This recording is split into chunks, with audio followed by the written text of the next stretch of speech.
This station is now the ultimate power in the universe. If that ain't top tier, I don't know what is, brother. I can't follow that. Good night, everybody. Yep. A+. A+. All right. Guys, thank you very much for joining us. And everybody in the chat, welcome to another red-hot edition of Red 5 Live. We are hanging out, just chilling. We got one more person that joined us. Who is that? Coruscant Radio Underground. Let's bring him in. And everybody looks real good in the chat. How is everybody doing? And en el nombre del Padre, el Hijo, el Espíritu Santo. Amen. Amen. I'm very hydrated. That's all I got. There you go. God. Extremely hydrated. Way too hydrated. What a bunch of drunkards. Yeah, you know, it was funny. Like, we were all in the group chat on Twitter, and everyone's talking about all the drinks they're bringing. I'm like, man, we're in a mood tonight. Like everyone is on the same wavelength. We're just coming in here and getting trashed. It has been a rough couple of days for the world, but let's unwind. Let's pop open a case of something and then just kind of hang out. What is everybody doing in the chat? Look at this group, man. You guys are fantastic. We got, well, Charlie's in here. Luke Hoth of Podcasts. Amanda, how's it going, everybody? Yeah. What's going on with everybody? Let's go around the our little round table here and see how everybody's doing. Charlie, what's going on with you, man? How's your day? Day was all right. I kind of dodged out of work a little early, did some shopping. Wife went out of town, so that freed me up for this tonight. So I'm stoked. So yeah, I was patrolling the chat earlier today, just to give them a whatever they call that dopamine guy. Very nice, very nice. I think somebody's got some echo going. I hear myself twice. That's one more time than normal. Well, that's it. Actually, that might be me, actually. Let's turn that. Oh, come on, Ro. We're all podcasters. We all love hearing ourselves talk, man. That's why we do it. Exactly. So that's good. Wife out of town. Looks like you hit me up in the message chat. You started drinking early, so kudos to you. Thank you so much for joining us. Kev, you've been a little slap happy this late evening. How you doing, man? I am extremely caffeinated because when I got home, I knew I had to squeeze in a squat session, so I slammed pre-workout, and I literally just came from there, so I'm still like a little here. So we'll see, man. We're gonna see how this goes, but I'm definitely excited to be here. Excellent. We're excited that you are here as well, my friend. Red 5 in the house. Charlie from Conversations. There's no ladder behind you, Charlie. Charles, what's going on? I couldn't fit the ladder in here. I only have a big one. So Pat's fighting the front lines tonight. So yes. I'm flying solo and doing him justice. But we are having a good week. It was his birthday on Wednesday.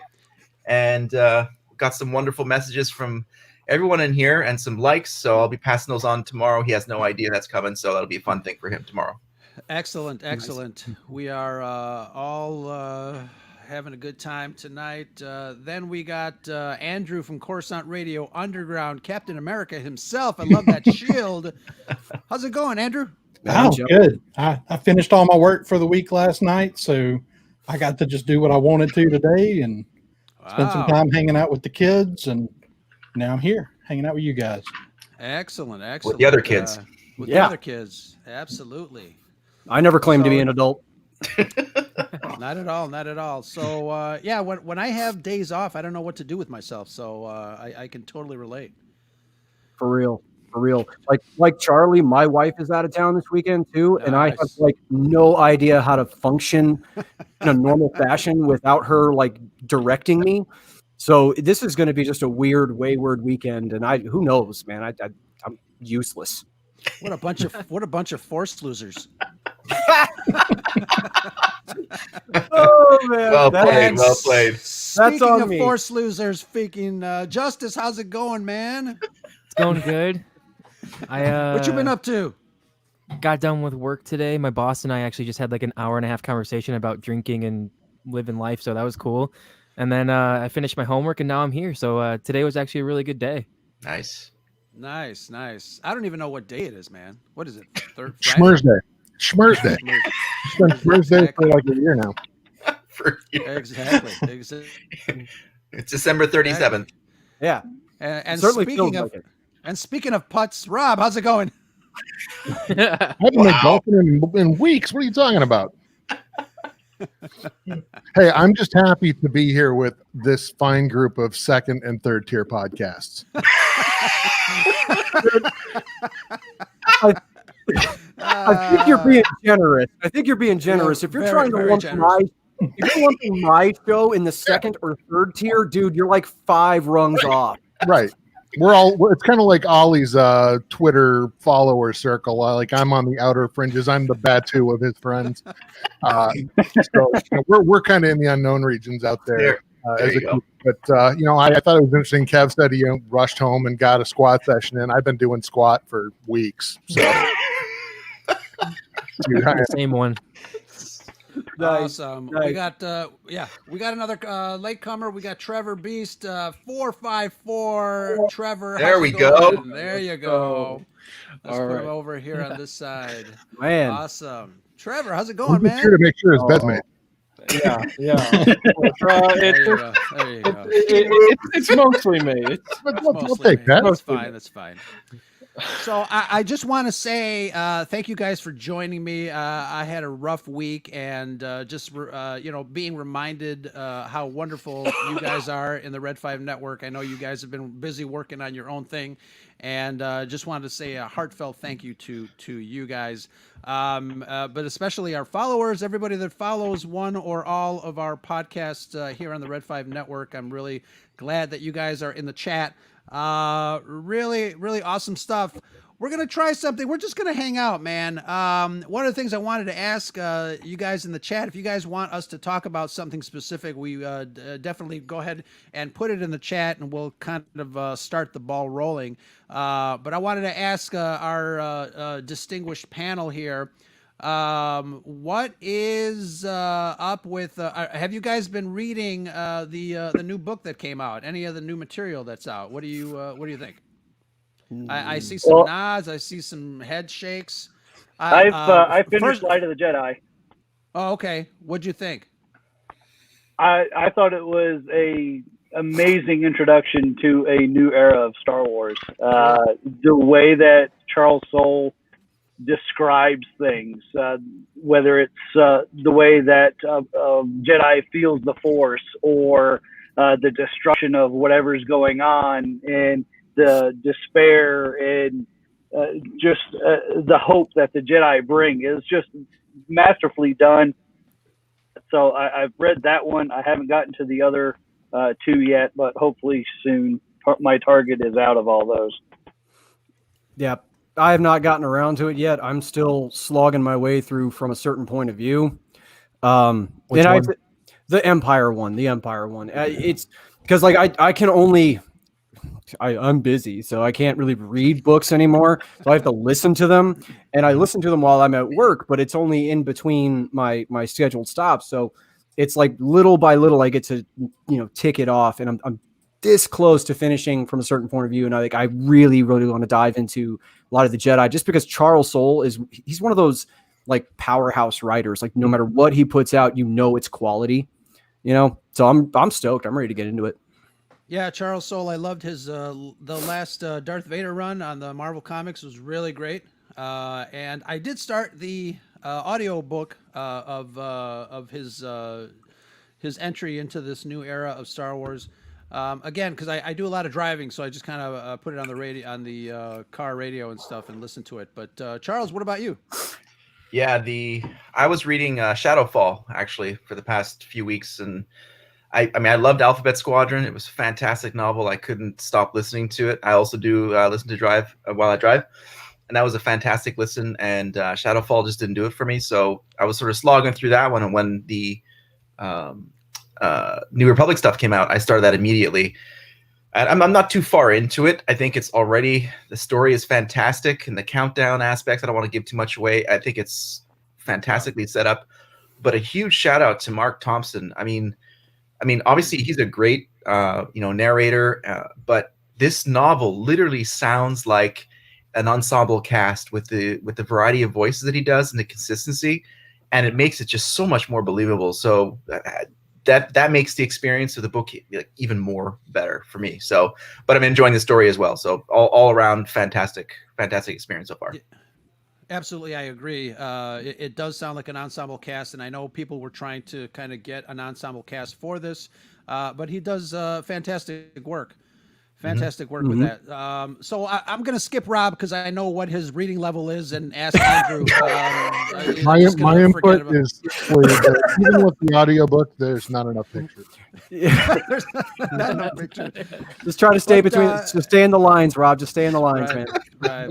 I know. It's got probably too many words on a single page. But Andrew, I know you're a big reader. What do you have you caught the audiobook or the book in print? I just can't do audiobooks. I wander off. But I've got the book, but I hadn't started it. I'm planning on starting it tomorrow morning, probably. I'll read it over the weekend. Yeah, just read it over the weekend. Yeah, casual. Look at me. I read and stuff. I'm literate. I don't need my 12-year-old son to help me with that. But that's what's cool. That's one of the cool things I like about you, Andrew. I know you, like I said, I know you read a lot, and I wish I had the. I tend to drift off with actual book. I'll read a page, and we talked about this before. I'll read a page, and I'll start to think about something else, and I'll turn the page. And I'm like, wait a minute, what did I just read? So I have to go back. So my attention span is like that. So I'm better with the audiobooks because I can kind of get into it. But I'm just kidding, Rob. I know you've probably read a couple things, that didn't have nudie pictures in it. But tell me about your experience, Rob. No, you're wrong. I read the menu at Chili's. Yeah. I'm awesome at menus, by the way.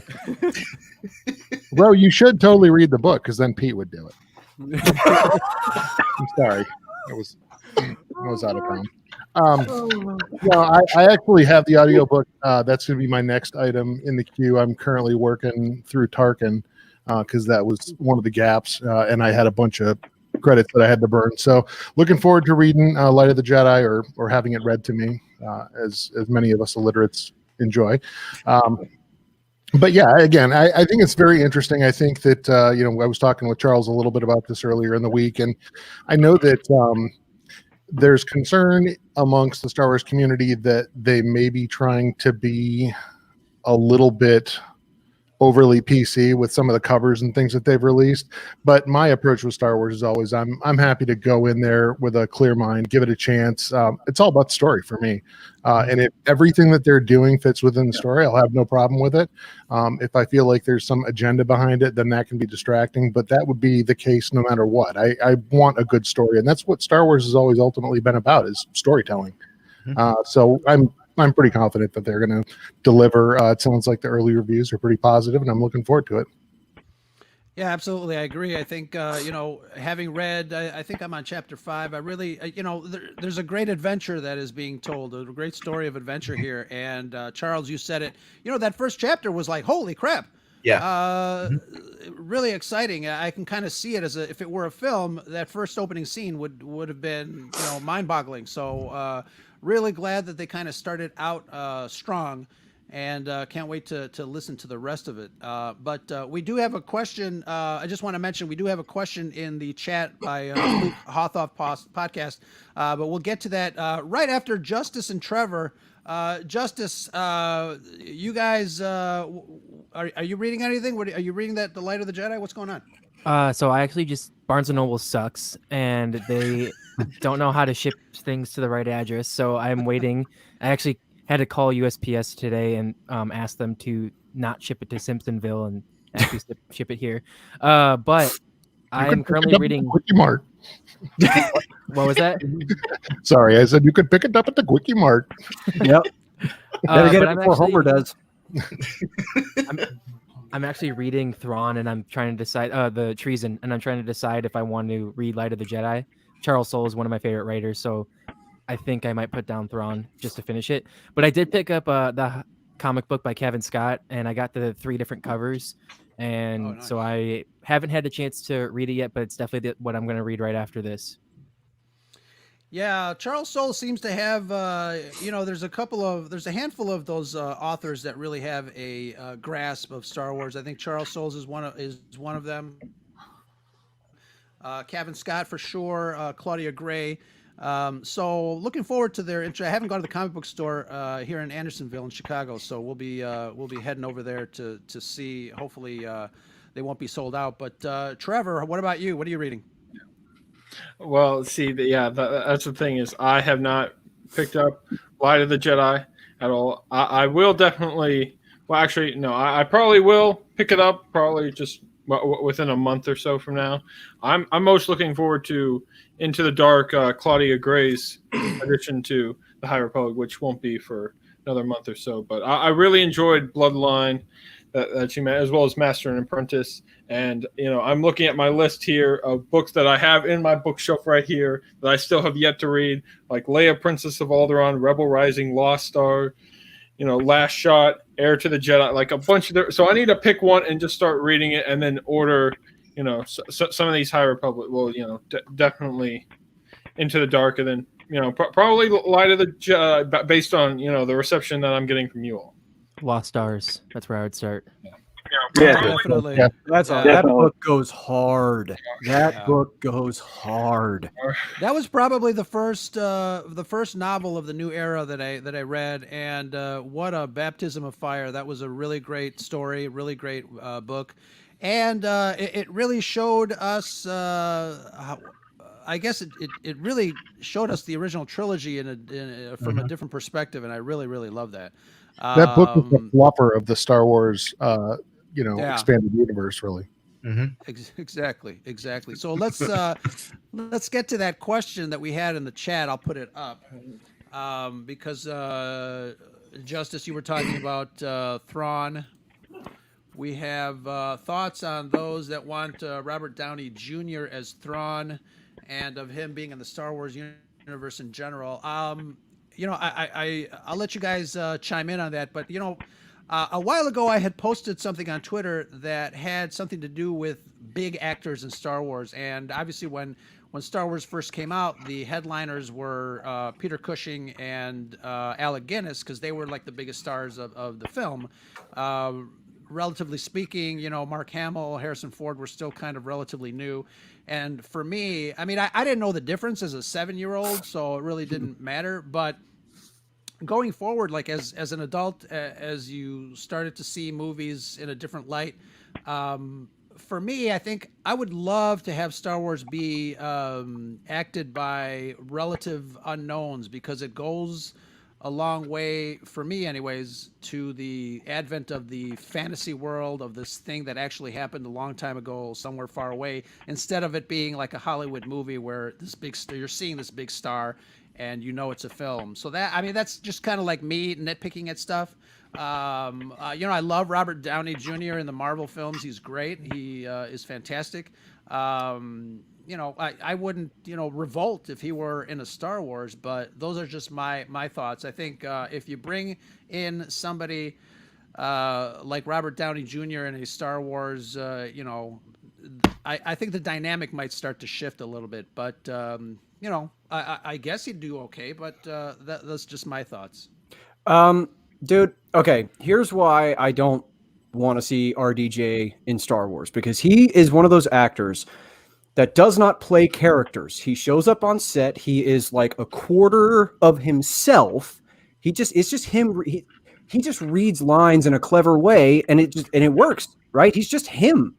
So I'm not seeing him in a Star Wars film, because that's just the way he acts. He's just himself. Would kind of take me out of it in a way. Right. Like when he played Iron Man, like he was perfect for Tony Stark because he acts like Tony Stark. Like he just had to show up on set, be yourself, and get paid. We're gonna back the money truck up to you, man. Like it wouldn't work for me in a Star Wars film. The thing I can't get behind is a beard, or like Thrawn with a beard.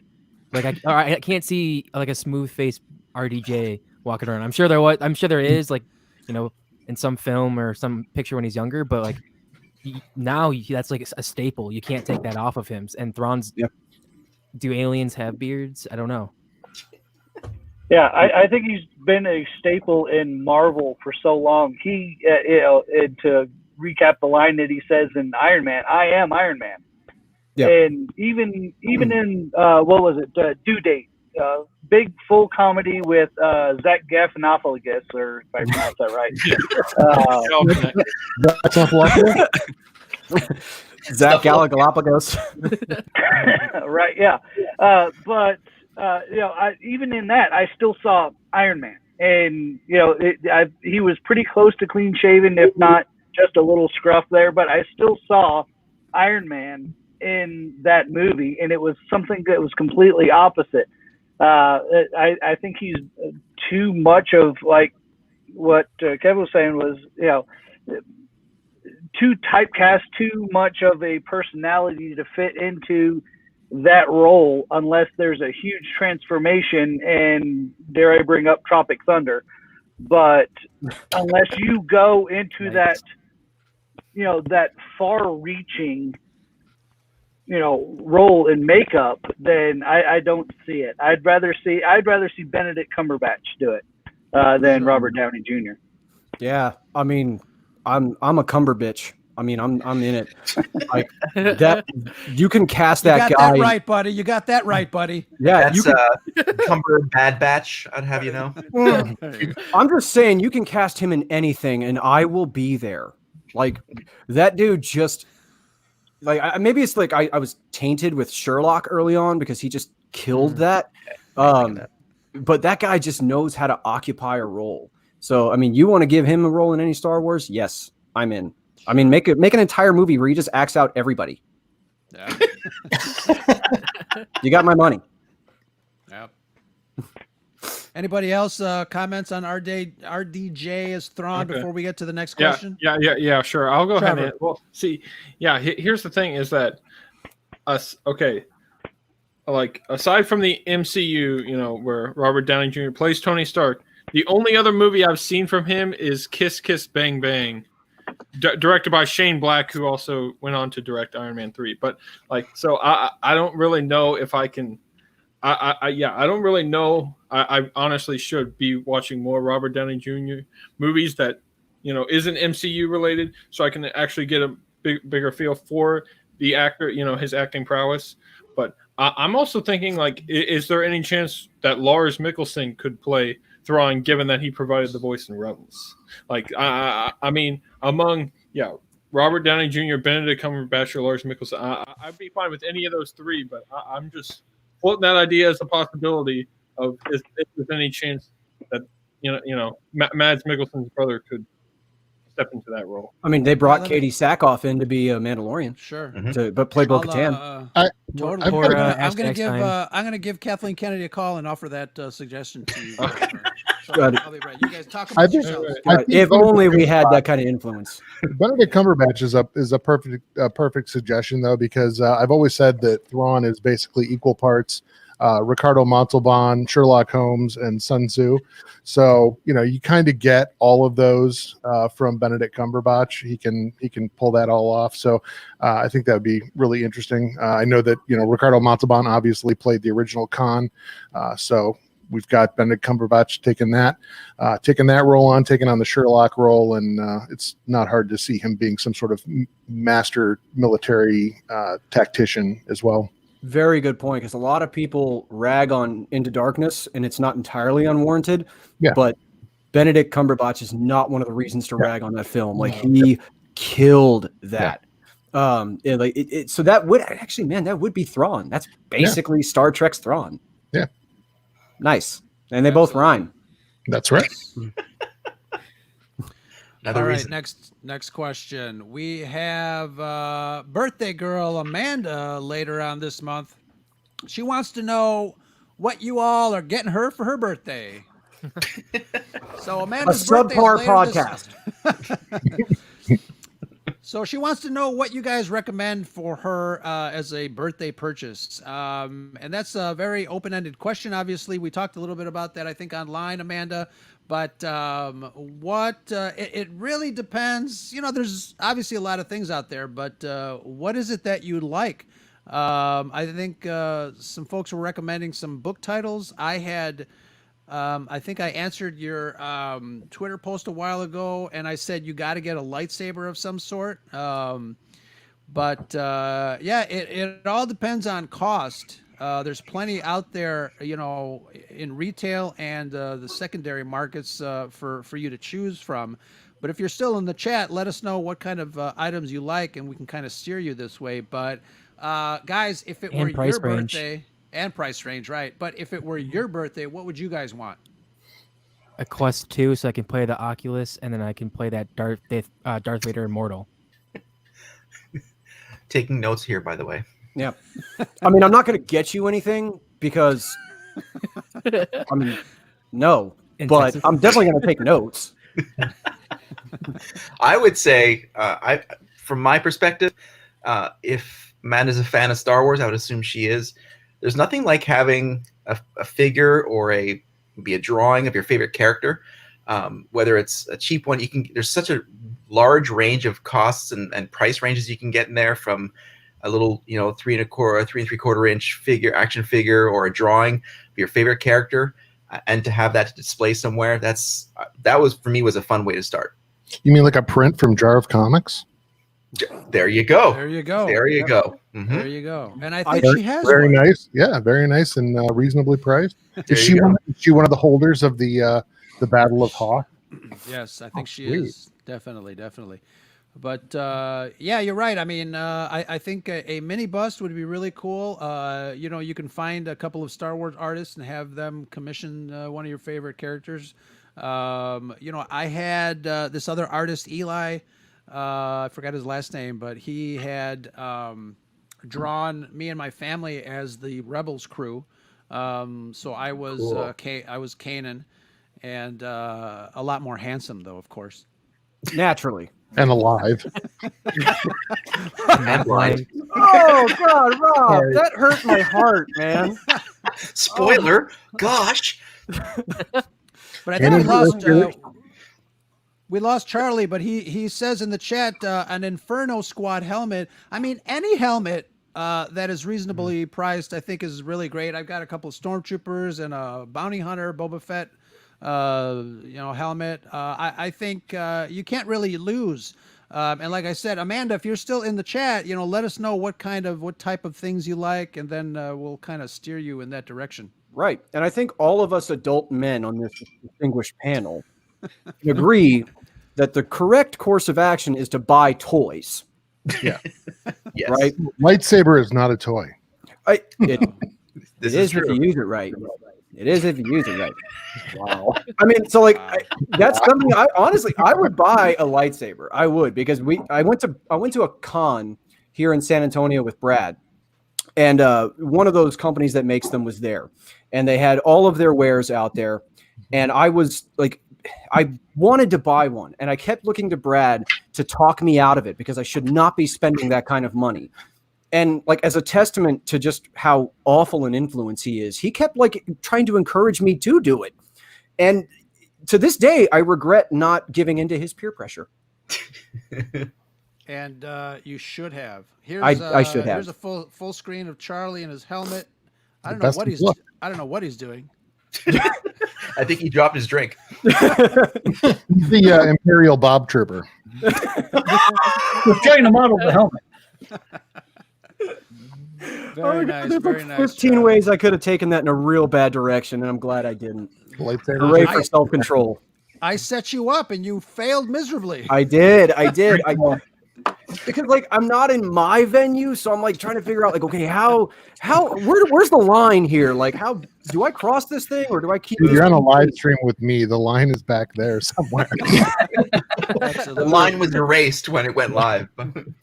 Very good point. Very good point. So I'm going to ask you guys while the chat kind of thinks of another question. We are talking about collectibles and cool Star Wars toys. And we actually have an episode planned. We're talking to the Holochronicle guys about collecting.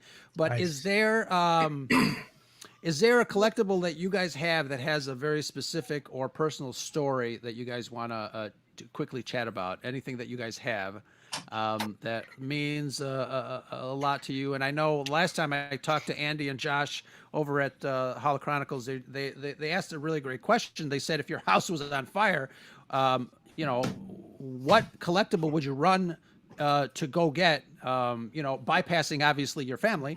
What They can fend for already themselves. yeah, They can fend for themselves. themselves, exactly. So anybody got anything? All right, yeah, I got two things. I'll go get them right now. Yes, go for it. Do they have to be Star Wars related? No, No, they but he don't has have to to be blow- Star Wars related. He has to All right, blow I'll- them up.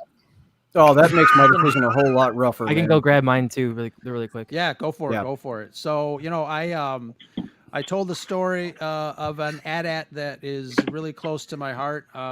This AT-AT, it's a collectible. I lost a client, a business client, because I forgot that I was supposed to do a voiceover record session, and I was like halfway to this guy's house, anticipating seeing this AT-AT for the first time. Is really cool. But yeah, he called me halfway there, and I'm like, "We're here at your office," and I'm like, "Shit, I was supposed to do that, wasn't I?" Well, an AT-AT, clients come every day, and AT-AT is special, so I'm just gonna make some shit up. But yeah, definitely.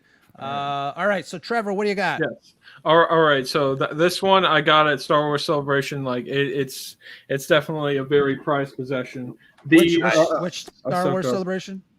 Star Wars Celebration Chicago. They handed this Nice. out to everyone who attended the Clone Wars panel. You didn't have to win a lottery to get in that panel, so you better believe I was Nice. able to get that and get it framed. Beautiful. And then the second thing, I've had this since I was like at least 9, maybe 8 years old. This Yoda stuffed animal wow. right here. Yeah, Wow. I That's know. nice. Like it's in good condition. Yeah, I know because I actually didn't, like slobber on it or I don't know. Okay, it's in good condition and I'm very proud of it. You can even have Very it nice. put on the hood of sorts, or at least try to. I've Nice. seen backpacks like that. Yeah, That's really cool. Awesome. pretty good. So there we go. Two. And prizes. so obviously, they mean a lot to you, but Star Wars Celebration Chicago was really great. It's so funny. I just talked to the guys over at Fandaz. We were talking about how that's where I met them, and they live in Chicago. But everybody that was here in my town, before we started Red 5, before we met each other, you guys were like right here. It's too bad that we didn't know each other beforehand, because that would have been an amazing time for us just to kind of hang out. But we'll definitely do that soon once all this craziness is done. And once Andrew fires up that barbecue. So, Justice, what do you got? You were next. So I like collecting comics, and I also like getting them graded. So I have 3 that I want to show. I have probably my favorite. It's a Ultimate Spider-Man #1. It's signed by Mark Bagley, and it's a 9.8. Wow. And which is a really good grade. Don't mind me as Does I he nerd need out. Boba Fett in that one? I'm gonna ignore that. Hey man, and that's then not Star Wars. This isn't the Marvel show. I I'm gonna ignore that. It is now. Oh, not. I have the Absolute Carnage #1. That's also 9.8. And this one's signed by the writer and artist. It's Donnie Cates and Ryan Stegman. And then the Donny last Cates. one is an 8.0, and I found it at a garage sale for $1, and it's the first ever Carnage appearance. And I also got that signed by Mark Bagley. Dang. So Wow. those are. Let me see that. Let me see that cover again. Whew. Nice. Very So. nice. Yeah, I have more, but those are probably my top. And I just love collecting comics, and anytime I can meet a artist or a writer at a con, I try doing that. And yeah, it's just fun, and it's cool where they sign and whatnot. So, that's awesome. Anybody else? I'm gonna put Yes. up Luke Hothoff podcast. I'm gonna put up his comment because I have something related to that. But who's Very good. next? I'll go. I have a toy lightsaber. It's a Luke Skywalker lightsaber from like the 1995 Power of the Force line. And if anybody remembers that line, you had two lightsabers to choose from. It was Luke's from Return of the Jedi and Darth Vader. That was it. And I had that when I was a kid, and I wore that thing out. If it was not a typical day if I wasn't outside swinging that thing about. And over the course of the years, of course, you lose toys, and it vanished into the ether, poof, gone. And one year, I was at a flea market with my wife and her family, and they have these little toy booths there where people have all these big collectible toys. And sure as Shinola, there was that lightsaber sitting on the shelf, and the guy parted with it for a mere $20.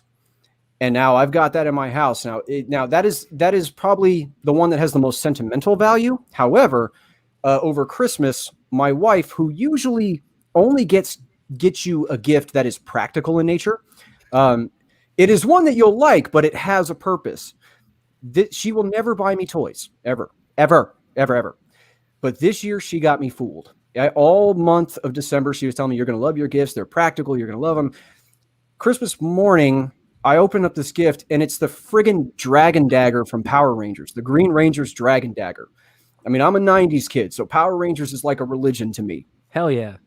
So seeing that box, it's actually displayed right back there. Yeah.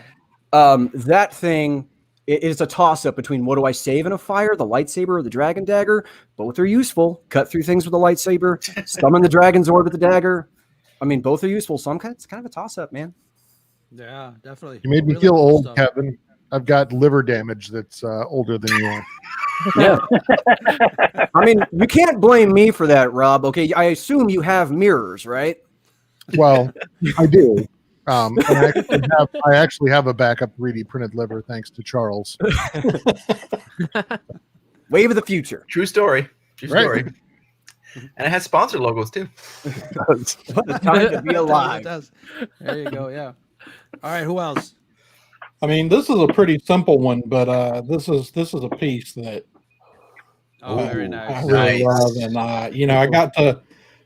Jeremy Bullock was so awesome. I don't know how many of y'all ever got to meet him or get an autograph or anything, but I mean, he spent like 10 minutes just telling me this story about shooting this entire scene. Wow. Wow. And I'm sure And, he told it to 2,800 people behind you and in front of you. So that's really cool. Nuh-uh. We're special. But I think the thing I spend the most money on, really, we buy art prints when we go. We've got a few favorite artists, and I did manage to pull up a picture. I'm not going to go bring the whole print in here. I don't know if y'all are going to be able to see this.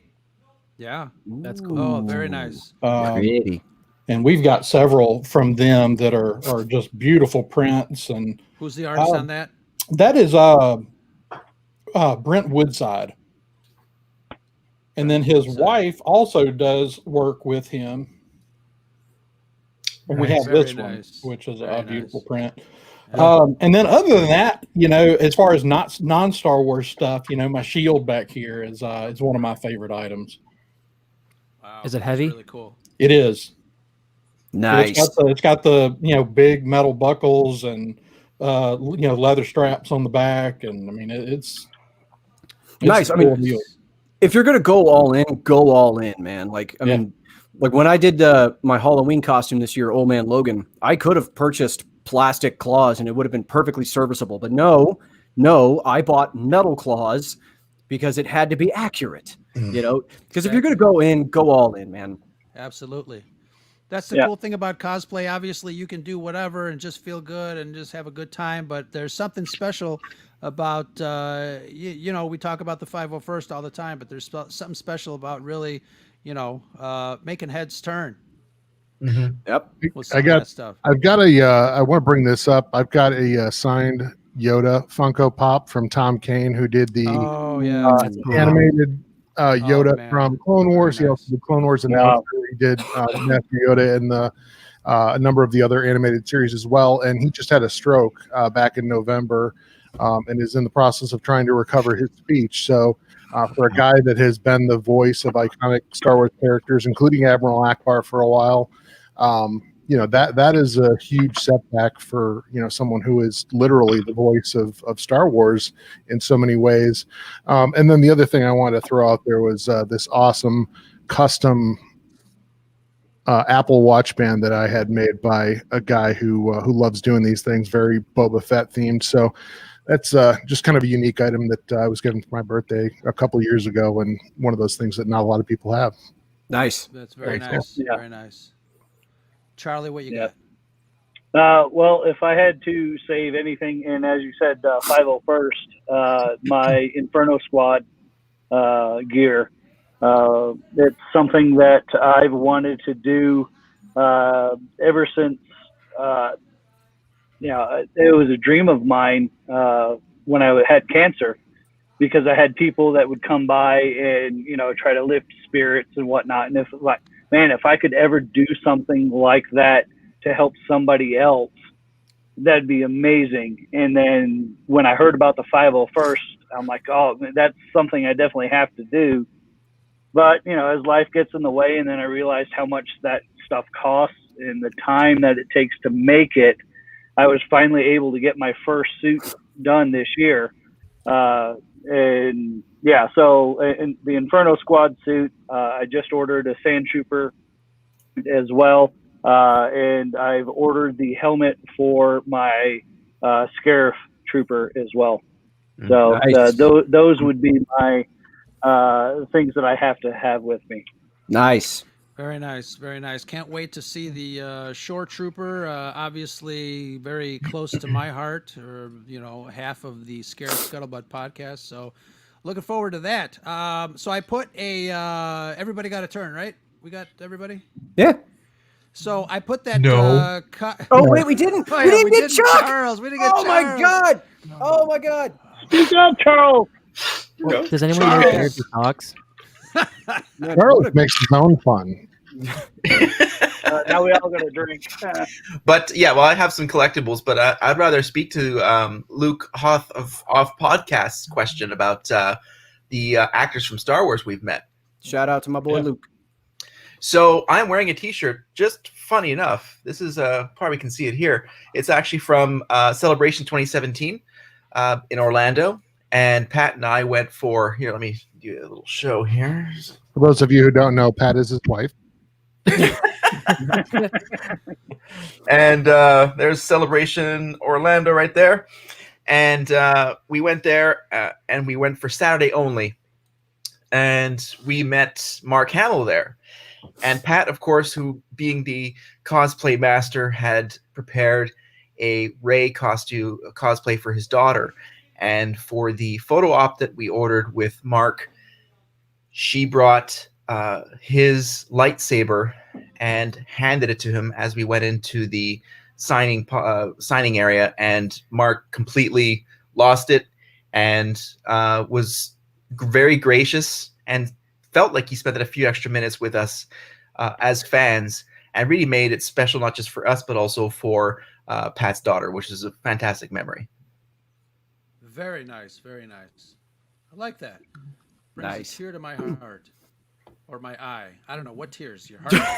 You have tear ducts in your heart? I know, right? It's You have a crazy. heart? It's crazy. I'm gonna go see a doctor, man. Yeah, right. So getting back to Luke, Luke's message on screen here. Have you guys met any actors from Star Wars? I met our David Prowse at a convention in England. Very polite. He was happy to chat. He was a nice guy. Rest in peace. And I did meet him when Lucasfilm allowed him to travel the convention circuit. But I've got this mini head, which is signed by him and personalized to Roe. David Prowse is Darth Vader. He used to sign that like that all the time. And this is definitely one of the things that I would grab in a house fire.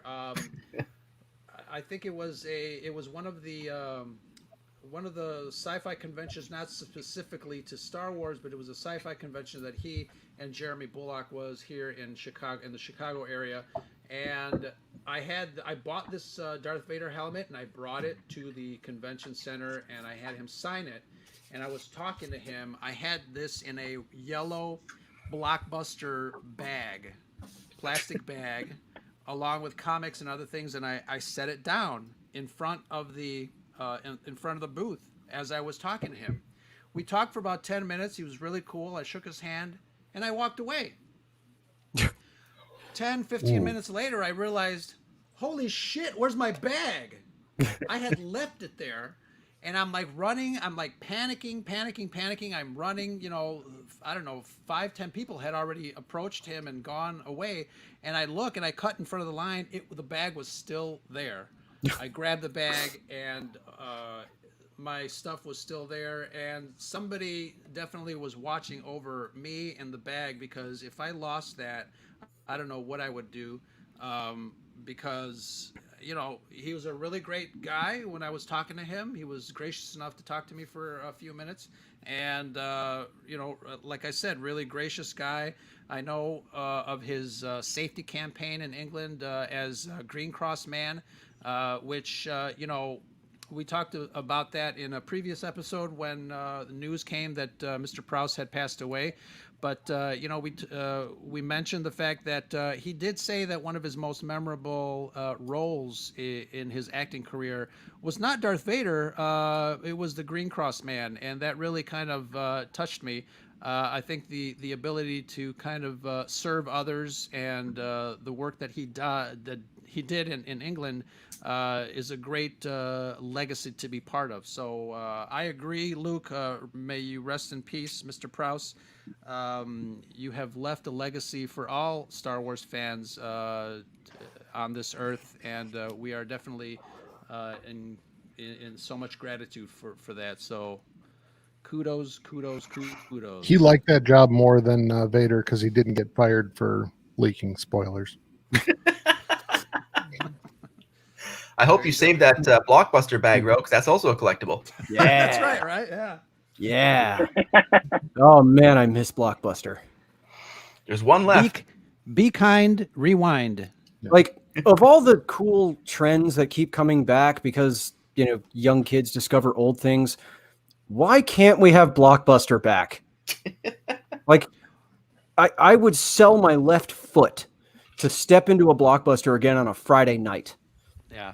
And not to and realize, I guess, try to figure out what to rent because your friends want to watch something else and you spend a whole hour there trying to figure out what to rent. And then you come up with something and then it's out. It's out. Yeah. All right. Well, according to the internet, there's still 2 Blockbusters open in the world right now. Red 5 road trip. And for some of you in the chat, Blockbuster was a place you would go and actually rent movies, like hard Family Video still exists, and then get penalized for not rewinding them. Correction: Blockbuster is where my family went to pirate movies. Well, that too. Yeah, because we would rent them and set up the dual VCRs, and then like rip it onto a blank tape. Yeah, we were special. Okay, Henry Rollins would approve. Yeah, sticking it to the man. That's hilarious. Oh yeah. Well, actually, Ro, if it's okay, I could answer Luke's question as well about have you met any actors from Star Wars? Yeah, definitely.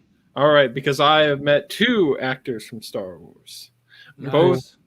Both at the 2018 Louisville SuperCon, you know, the convention of sorts. So the first one is Femi Taylor, who played Ula in Return of the Jedi. You know the green Twi'lek slave girl who tragically lost her life to the Rancor. Yeah, and had a wardrobe malfunction. Potentially. I didn't really. She didn't really talk about that in the Q&A, but she was the Janet Jackson of Star Wars. Yeah, I know. Yeah. For some of you in the chat, Janet Jackson. Freeze that frame. Yeah, so yeah, Femi Taylor was great, and then I also met Hugh Spite, Spite, who was actually miscredited as Hugh Spirit in Return of the Jedi, as he played one of the Gamorrean guards. So he was pretty cool as well. So did he have tiny thin legs? Not that I can remember. No. Yeah, because he probably squatted. Yeah. He probably did squats. Yeah. Unlike those Gamorreans from The Mandalorian. All upper body all day. That's hilarious. Well, like, I would say that there's four of us here that have met someone that at least acted in a Star Wars. There you go. Yep. Mr. Dominic Pace. Dominic Pace. Yeah, no. We're big fans of Dominic Pace. To any of you audience members who don't already know that. yeah, actually, give him a follow. Grand Rapids Comic Con 2019. We had we not only had Timothy Zahn. So, you know, I love Thrawn. It's always cool to meet the guy that writes those books. We had Tom Kane, based on the item that I showed earlier. We also had Paul Blake, who played Greedo in the original Star Wars film. And I did ask him if he'd be willing to do an intro for the podcast. And when he told me how much he wanted for it, I shot him.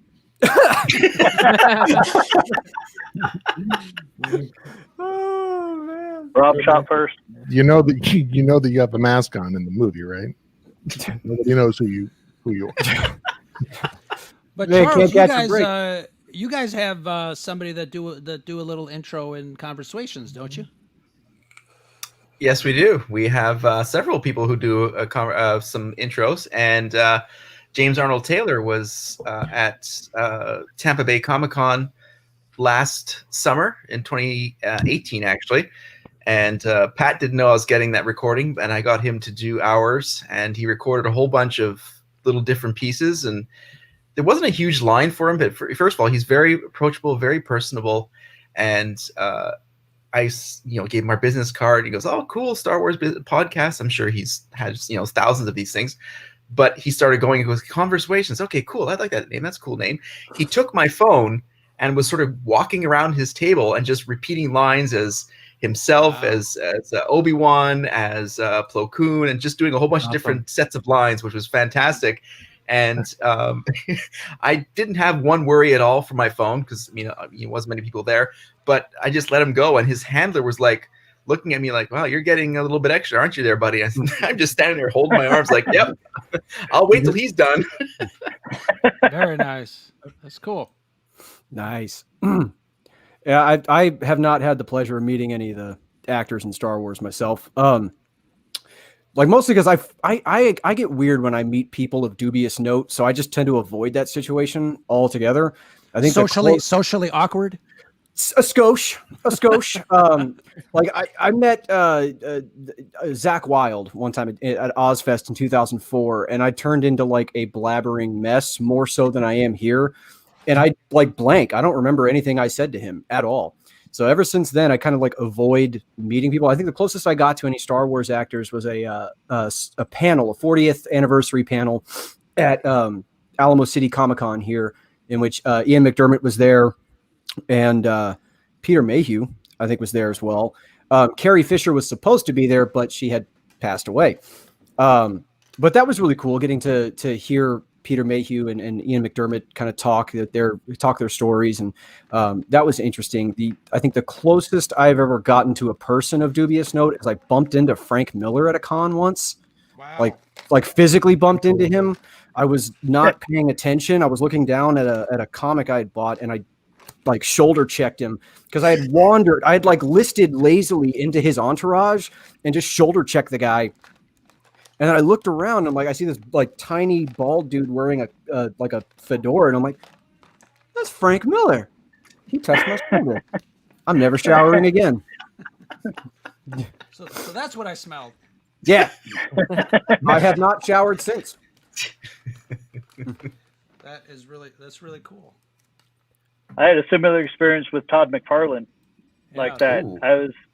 He was backing up, my back was turned, and I was backing up, and we kind of, came together, and because there were a bunch of people that were around the other side, and I got turned around and just was kind of like I hear a cheer and stuff. So I turned around to see what was going on while still walking, and ran into Todd McFarlane, and he ended up signing a Spawn comic of mine. So that was pretty cool.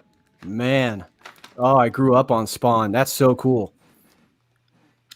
I did my art graphic final on. I did a crossover between Spawn and Batman. Ooh, and that's cool. Thankfully, I got an A on it, and I wish I still had the comic that I had written. But it was a lot of fun. Yeah. Oh man, Spawn was such a great character. I was just gonna say, two things. I was gonna say one time I was at a C2E2 and David Tennant accidentally walked by trying to get to a panel, and he touched my shoulder, and I had so many people jump on me and ask if they could buy my shirt off my back, and at that time I didn't have another shirt and I didn't want to get kicked out, and so I was like, I'm not cosplaying, so no, you guys cannot do my shirt.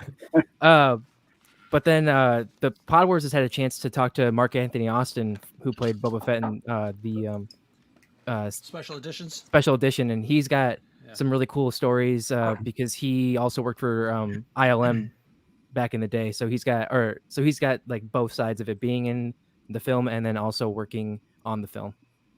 That's cool. Mm-hmm. That's cool.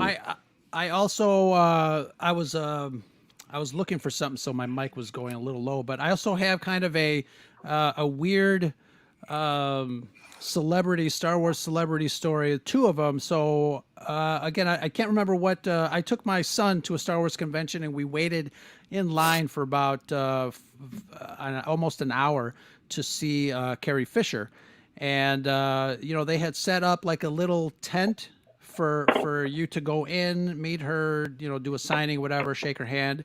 And my son was with me. For some reason, she was eating Fruit Loops, and are you really had like that a little?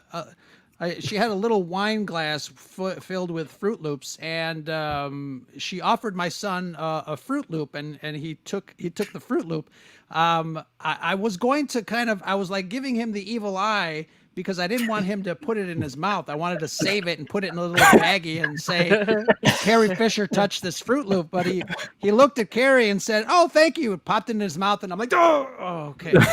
Can I have a Fruit Loop?" Fruit Loops. But yeah, so that's one story. And then, so did you get a Fruit Loop then? I did not get a Fruit Loop. Oh, I was banned from only one Fruit Loop per customer for family. But I hope you brought enough for everybody. Yeah. So I was in line with waiting to see Kenny Baker, and Kenny Baker, again, a true professional. This was probably his last public appearance before he passed away in Chicago, and he signed I have a Star Wars compendium. It's a huge book. It's really, really great. I posted a couple of pictures on Twitter, but he signed it along with Billy D, and who else signed it? A couple of other Star Wars actors signed it. But he had a cold in Chicago. He was really sniffling, and I think there was one time that I was reading an article about his visit around the country during these conventions, and they mentioned the Chicago trip, and they mentioned how after Chicago he was just feeling like crap. He was sick, and I'm like, hey, yeah, I remember him sneezing, because what he did when I shook his hand, right after that he sneezed on my book. And I'm pretty sure he felt slightly uncomfortable, but I was okay with it, because I'm like, hey, I've got R2D2 snot. And it was really fantastic, really a keeper. So is it true you can borrow Pat's ladder to get up to the point where he could sign the autograph? Yes, definitely. But it's funny though, because we have to remember, we put these people up on pedestals. They're human just like us, and we have definitely. But they're on a higher tier. They are on a higher tier. True. Yeah. Very True. good. Like it's funny because I didn't meet him per se, but I was at the Luxor in Vegas with my wife in like 2015, and we were walking out of there, and Warwick Davis and his family were pulling into the hotel, And when I say pulling in, I mean they were all on Rascals. It was like the coolest gang ever rolling up on your hotel lobby. And it took me a minute to register it, and I was like, wait, that's Willow. But then you realize, oh, you're seeing them in the wild. This isn't like at some curated event. Like they're just trying to get to their room. And it's kind of a weird feeling because you walk away like, I was in the presence of greatness. Yeah. When we were in Chicago, we were in the lobby, I think, getting ready to head out on Saturday to the convention, and it was an extra, sort of colder, so we were like getting ourselves ready, and we're just standing there, people moving around, and we look over to the left, and there's a sort of a standalone ATM machine, and there's Warwick Davis and his whole family walking towards the ATM, and so, oh wow, I guess they're hitting the limo. They stop and they hit the ATM. Warwick needed some cash apparently, so they all stopped. You have to pick him up so we can hit the button. Because that would be the greatest story ever. Charles, that would have been the easiest robbery of your life. Exactly. Golden opportunity slipped through your fingers. He was on Pat's shoulders. Oh my God! This is Pat's punishment for not making the live stream. Oh man! But yes, but it was really cool. Just like you said, Kevin, it was like in the wild and real life. It was just they just happened to be there. It was really cool. Yeah. Every once in a while that happens, and you feel it takes you out of it because sometimes with these actors we see them so much in this IP, and we get so invested in this stuff that we tend to forget, like, wait, these are people too. Yeah. And they struck pay dirt because they get to make pretend for a living. But like, they're still people and they're still going to be going about their daily business. And, personally, I'm not one of those guys that if I see someone of note out in the wild, I'm not going to go out there and like mess with them because I'm like, they're just going about their day. I'll just kind of like creepily stare from afar. When I was at it is cool. I was at a WizardCon in Chicago, and Rob Liefeld was in the corner eating a taco, and I was like, "Oh man, do I bother him to sign a Deadpool comic, or do I just like let this man eat his taco?" And so, which is like fitting because Deadpool and like chimichangas and taco, right. and so, and I looked at him and I was like, "They didn't give you like a better spot to eat?" And he's like, "I'm not that important, man." And then I just like let him go on his way. I should have gotten something signed. You should have had him sign the taco. Totally, yeah. Or bought him a second one. Right. Yeah. Or like just creepily walk up to him like, hey man, you're gonna finish that.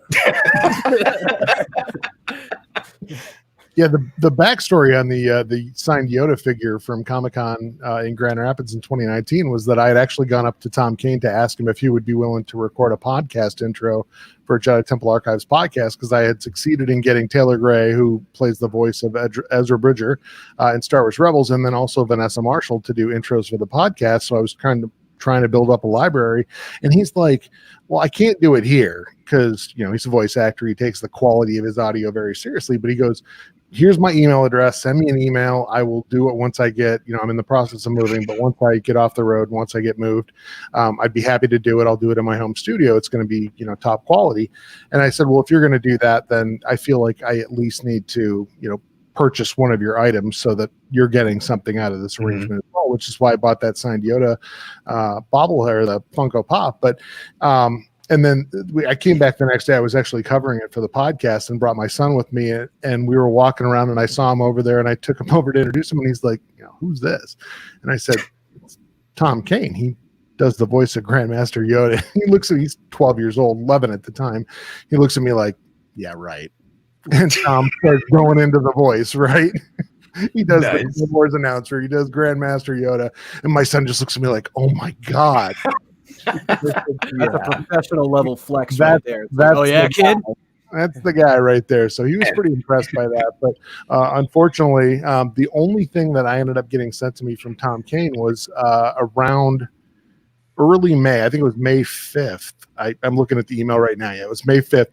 He thought he was sending this to the folks out in Hollywood that were producing the cast special for the season 7 of the Clone Wars. Ashley Eckstein and a number of the other actors were there in person, and they had this whole televised thing. He sent me his voice recording for all this, so I had cut it together to make it sound like he did an intro for JTA podcast. And then I'm like, I can't do this to him. This was not what he intended. So I replied back to him and I said, I believe you sent this to me. You meant it to me. But I had the audio for that like weeks before it actually was played for the intro to that, or the special clip they played from Tom Kane, who unfortunately couldn't be here this evening. Wow. And I had every intent of following up with him to get the lead-ins for the podcast, and then I learned about the whole situation with his stroke. So I certainly hope he recovers. The man's voice is his living, it's his legacy. So I want him to come all the way back. And he, it was really cool at Comic-Con. He was giving advice to people about voice acting and talking about how little they make to do a single episode of one of those shows. It's like $1,000 to voice a major character for one of these animated series. And he goes, if you're a voice actor, most of your money is made in commercials. It's made in other things. So don't think that you're going to become rich being Grandmaster Yoda. It just opens the door to other opportunities. And I thought that was great advice from him to people that wanted to get into the line of work.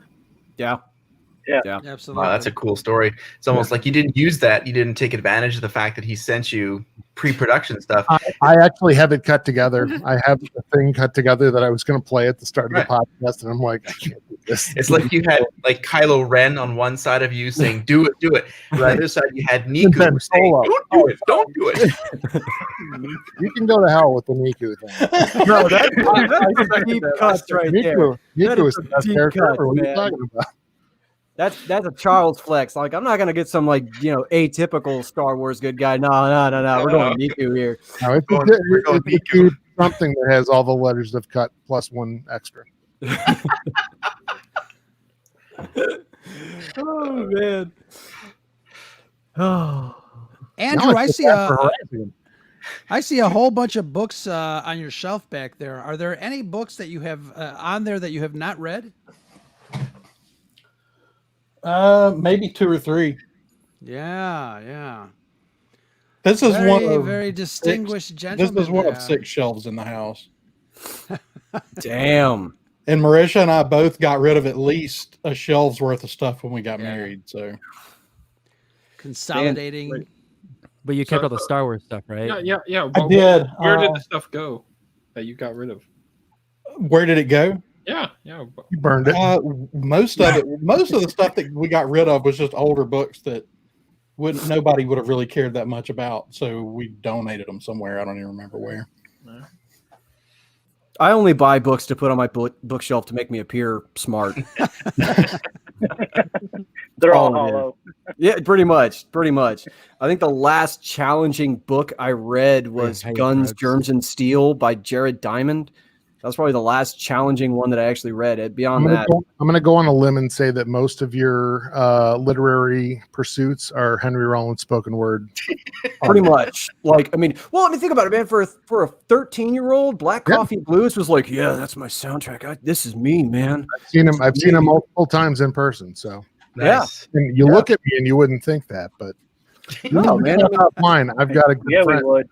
Entertainment writer for a local paper, and he is a metalhead to the core. So you guys would be brothers. Oh yeah, man. Oh yeah. I mean, the thing about Rollins is that is what I find really interesting. Black Coffee Blues was a transformative experience for me, but he publishes his journals, of his travels, and even those are really interesting because it gets kind of like this is just his day-to-day thoughts. But he has a way of weaving it. Like the dude was in Pakistan when Bhutto was assassinated. And he was just wandering around Pakistan when Bhutto was assassinated. That's the level of stories that guy has. That guy lives. He lives. We need to find out if he likes Star Wars. I wouldn't count on it. No, I wouldn't either. I wouldn't count on it. Things occupying his time, but yeah. Yeah, I mean, but that's another guy though. I mean, Hank is a good example of that voice actor work ethic because he will act in anything, and without the chops, he did voiceover for a villain in Batman Beyond. I think it was called Mad Stan, and it's literally like a character that was written for him. It's like, yeah, you're just going to yell and blow stuff up, you know. But I mean, that guy just works. Yeah. I just popped another question on screen here. Luke is monopolizing our chat, which is absolutely wonderful. So he says, Good as a man. fan, it's something we probably thought about. What duel would you have liked to have seen in the movies? His is Windu versus Dooku, Luke versus Snoke, like a what if. Great question. Yeah. Windu would have owned Dooku. I mean, my whole thing is we're told that we're told in extra material that Windu was one of the greatest living swordsmen of his time, and we didn't get to see him fight anybody. Well, we did get to see him fight. Aside from Sidious, we did get to see him fight Mother Talzin for about 5 seconds in a Clone Wars season 6 episode. Yeah, but I mean, like live action throwdown. So, I mean, for me, I think Luke nails it. I mean, pretty much Windu versus anybody. I will say this, that they have brought into canon the fact that Palpatine could sense shatter points within the total Chuck Wendig arc of the Aftermath series. So, that was one of the things that gave Mace Windu an advantage in almost every situation he was in. He could sense those moments in time where a single action could have a massive impact on the outcome of everything that came after, which is, I think, why he was such a great matchup for Sidious himself. And really, if you look at it, if Anakin had not been kind of the X factor in that situation, he had Sidious dead to rights.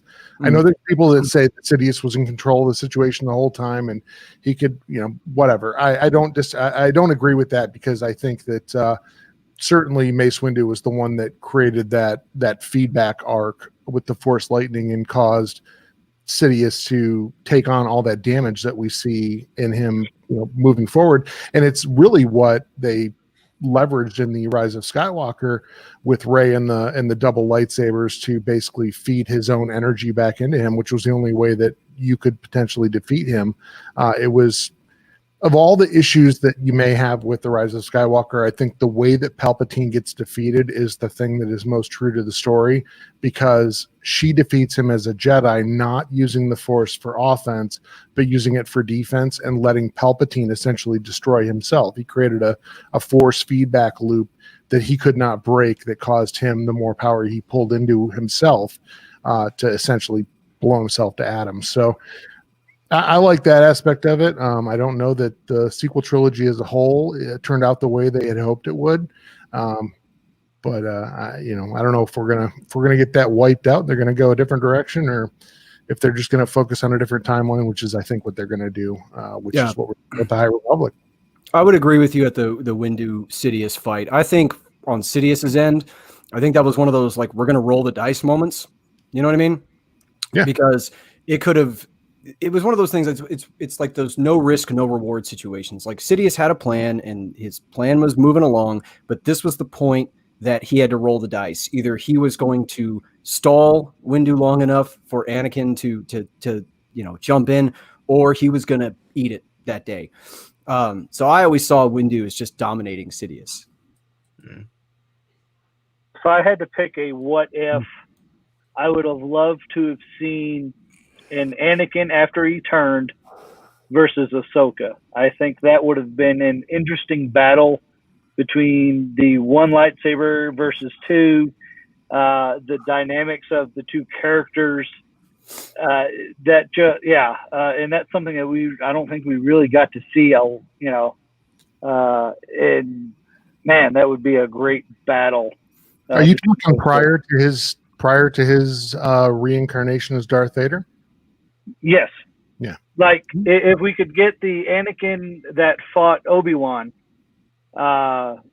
versus Ahsoka, I think would have been an interesting dynamic to see. Yeah. That would have been cool. What do you guys? I'm sorry. Go ahead. I was just going to say, I think that is one of the linchpin type battles that would have had to take place or could have taken place, because you're looking at a scenario where we see Ahsoka, who has found a way to, not without regret, separate herself from her attachment to the Jedi Order and Anakin. at that point where she has walked away from the Jedi Order and is kind of questioning her whole existence. And then Anakin at the same time, who was controlled by his attachment.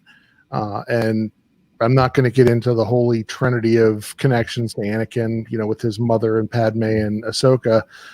But I definitely think Ahsoka would have had an advantage in that situation just because of the fact that she was at least willing to entertain the idea of separating herself and her personal attachment from Anakin, whereas Anakin, I think, would have struggled with that. Mm-hmm. Yeah, good points. What do you guys? What do you guys think? How do you guys think that the animated shows handled the rivalry, especially the battles, the lightsaber battles within the characters? There, you guys mentioned Ahsoka and Anakin. Obviously, we got some of that in the Rebels cartoon. But what do you guys think of the animated stuff versus the live action as far as the battles? It's funny, I was just going to mention that we're going to be, Pat and I are recording an episode for Hondo Anaka very shortly, and we're just doing some watching of some of the Clone Wars and Rebels, and the one episode where Obi-Wan and Adigalia are fighting against Maul and Savage, and of course you're talking animated shows, but the matchups that they have both in Clone Wars and Rebels offers so much more depth within the characters because you got seasons and seasons of episodes. You can delve into the secondary and tertiary characters, but those lightsaber battles are they're fluid, they're dancer like, and they're obviously it's an animated medium, but you can still get those what if scenarios that aren't live action that really hit that sweet tooth moment of, wow, what would it be like if these characters actually did meet up in real life and had those battles. So it's a very fertile ground for pairing up of what may not be the more primary characters within the live action movies. Yeah. Yeah. Not only that, the advancements that they've made in animation really made the lightsaber duels and just the action overall just really come to life. And I was so impressed with the way they started. When I wasn't a big fan of the Clone Wars when it first started off, I didn't like the animation of it. But as the seasons went on, I was like, wow, this is really, really good. Not only is the storytelling there, but the animation has really come along and has really furthered the process. It's almost like watching live action. And then when you got to Rebels and Resistance, I mean, yeah, it was just seamless. They've done so well with the animated process that I've almost come to want to see that more than maybe even the live action stuff. Yeah. I mean, let's not forget for Clone Wars Season 7, the battle between Ahsoka and Maul, that was partly mocap. Yeah. They did motion capture of Ray Park and I'm blanking on the actress's name. And what's amazing about that specific lightsaber battle is even though it's originated with mocap and it's then animated over, it looks so similar to the pure animation of the early Clone Wars seasons. Like Ahsoka's movements look like identical. And it's supernatural. Exactly. Yeah. And you don't feel like you're moving like normal human beings. Exactly. It flows like it would in animation, where it's just a little above what you think people could do. Like you see in the early Clone Wars seasons, those lightsaber fights, like what Charles said, they're very dynamic and they're dance-like because they can kind of over-exaggerate the movements. But when you get to Clone Wars Season 7 and that lightsaber battle specifically, it still has that flavor, but like the added knowledge of knowing that, no, someone actually performed those movements, it makes it all the more intense, really. There's a double jump move that Ray Park uses in one of his kind of fleches against Ahsoka in that exchange of lightsaber battle, and it comes off as something that you think would be really hard to do with mocap. Yeah. Like it had to be somehow augmented by CGI, and it wasn't. Mm-hmm. And to kind of further the point, when you look at all the people that have that connection to the original trilogy, and I was watching a podcast, or not a podcast, but a vlog on YouTube, and they were making a point about if you look at the language of the opening crawls for the original trilogy Star Wars films, it was all about war and conflict and the types of things you would expect in a film called Star Wars or a series called Star Wars. And when you go back to the prequel trilogies, all of a sudden it becomes about political intrigue and machinations and things like that. And it becomes less about the war. It's kind of the political war that leads to the fall of the Old Republic. And I think that with the prequels, you end up in a situation where you believe that is how a republic would fall. It is about corrupting the system. It is about not supporting the member worlds. It's about all those things. And so it was valid for them to do that.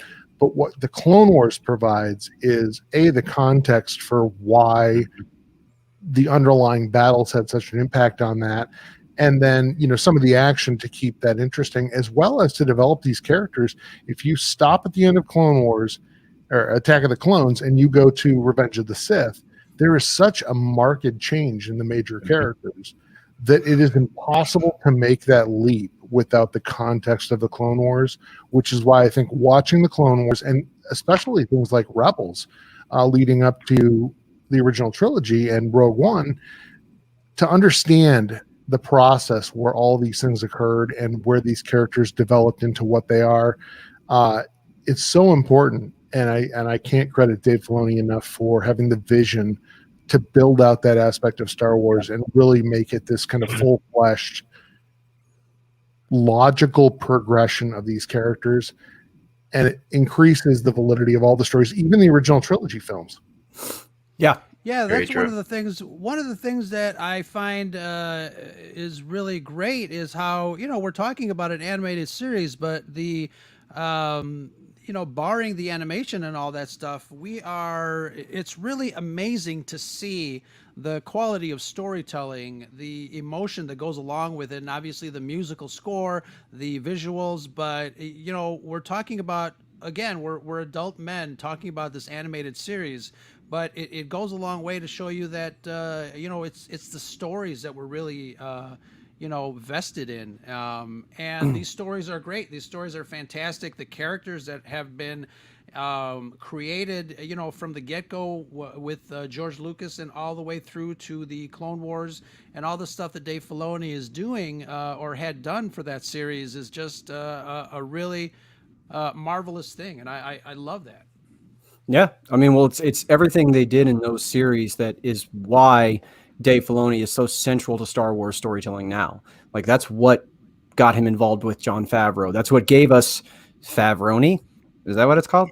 Yes. But like, I mean, it's his ability to really grok Star Wars. I mean, like, that's what it is. Like, Jon Favreau has that amazing ability to spin a good yarn. And he's got the added benefit of having a guy like Dave Filoni that just really grokes the material, really gets it. And it's given us this new era in which, like, we are the most spoiled brats in the world. Like, we are not want for anything as Star Wars fans because it just keeps coming at us, and it's quality. It's just quality. Like, that's what makes me really stoked for the future of it with the Disney Plus series, because I personally – I like long form storytelling better than movies. I mean, movies are great, but sometimes I feel like they're a little restrictive because you only have so much time to tell that story. Whereas with like the long form stuff, you can really dig into the meat of some things. The Obi-Wan Kenobi series is one that I'm probably looking forward to the most. It is literally the technical on-screen implementation of what so many of us who grew up with the original trilogy back in the 70s and 80s were doing with the action figures and the toys that we had. It was create your own additional story. There was no expanded universe. There was no sequel trilogy, prequel trilogy. It was, you have seen these characters acting within the Star Wars universe. It is a sandbox that is open for you to create whatever you want. And that is what they're doing now. They're creating all of these incredible series, and I can't wait to see all of them show up on Disney Plus, to have them staggered. I totally agree that, movies have been the storytelling medium of the 20th century up until this point. But now that they have this other medium with Disney Plus and these streaming services to be able to tell the full story, the prequel trilogy suffered from the fact that they couldn't put enough information in 3 films to truly make it all feel connected. And they were also on the bleeding edge of technology. That's a whole other discussion. But they are in a position now where they can, with these series, they can flesh out these stories in a way that is completely logical and natural to what people have been doing now for years. And I think that's a really exciting future for Star Wars to have in front of it. Agreed. Yeah. Agreed. Absolutely. We just all have to like not die. That's all we have to do is just not die. I And know. it's never been harder to not do that. Exactly. Like we just have to survive until all of this stuff is premiered. Hey, Charles, We can I put my survived. number We for an survived extra lever? 2020. We survived 2020. It's 2021. So far so good. Yeah, it's off to a great start. Well, to kind of piggyback off of what Rob was talking about is they had I can't remember which episode it was on the Mandalorian gallery on Disney Plus with the whole Robert Rodriguez, the way that he developed the episode that he shot was him and his sons playing in the background in the backyard, either dressed as stormtroopers or having the action figures. And when I saw that, I was like, wow, that's exactly what we did when we were kids. Yep. And to see that that's the process that he took just brought so many waves of emotion to me that it's like, wow, it's okay to do that when you were kids. And so many people now are like, oh, my kids don't, do that.